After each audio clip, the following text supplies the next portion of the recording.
part. Well, all women are still women. Sometimes you want to wear a little makeup, regardless of your ability to see well. Camby Brown is showing us how blind women learn to use their other senses to apply makeup. Camby?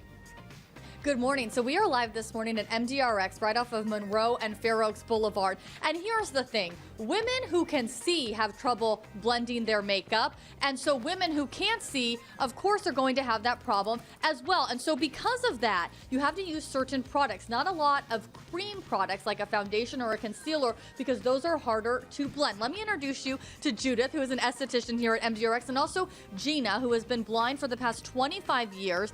So before she was able to see, so she knows about putting makeup on and wanted to be able to do this. Why did you want to be able to wear makeup again, Gina? To have the self-confidence, and if I want to go places with my husband or just special occasions. Well, I have to tell you, you look beautiful without the makeup on, but all women want to be able to wear makeup and play with it as well. So, Judith, we're using the powders, and how does this start? How do you start out teaching Gina how to be able to put makeup on? Well, there's a little bit of a process that you have them get familiar with their face first and so forth, but we don't have enough time for that. But I did figure out that if you're vision impaired or blind, you can't blend your foundation. How are you going to know if that's done? So therefore, you just switch to all powders. So we start off with something like this, which we would use as an eyeshadow usually, but it works well to be able to give a certain color to the face, right? Yes, correct. Most people will use a concealer to deflect shadows. Okay. And also a primer to set the foundation, because shadows wear a very, very long time. I came up with the utilization of shadows. So it's a deflector and primer in one. You put it all over the face. Do you do it first and then have Gina learn to do it, or kind of walk us through the process right here? Okay, well, both, to answer your question. So I'd say, okay, Gina, hold this in your pencil hand, the brush. Get familiar with the brush. Okay, go ahead. And then we have 5 fingers, right?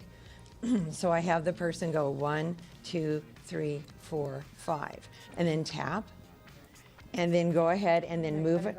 Move it around on the skin. It's 1, 2, 3, 4, 5 in each section. If you watch her, she's actually counting. It's 1, 2, 3, 4, 5. 1, 2, 3, 4, 5.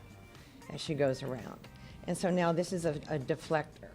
Now next, you're going to go to the powder. Now this powder is actually going to be a tint, and watch, she's rotating. 1, 2, 3, 4, 5. Tap. And go ahead, Gina. Okay. And this is a tint that actually takes the white away from the shadow. So now you have a flesh tone. This is so fascinating. Gina, you're doing a great job. Is it difficult, or because you remember from doing it all these years ago? No, I've never put makeup on ever like this, ever. Yeah, and so how is it? Do you feel like it's easy? It's very easy and very comfortable, and I feel that I'm putting it on right. Okay, good. I love that. Oh, so we're going to show you more coming up in the next hour live this morning at MDRx. We just put the info on the screen in case you know somebody who's blind, want to get in touch with Judith. She's also my esthetician. She has great facials. Oh, well, there How's you this go. skin looking? Looks all right. Flawless. Flawless. Thanks, Camby. Good recommendation there. Well, from beginners to seasoned veterans, the UC Davis Sports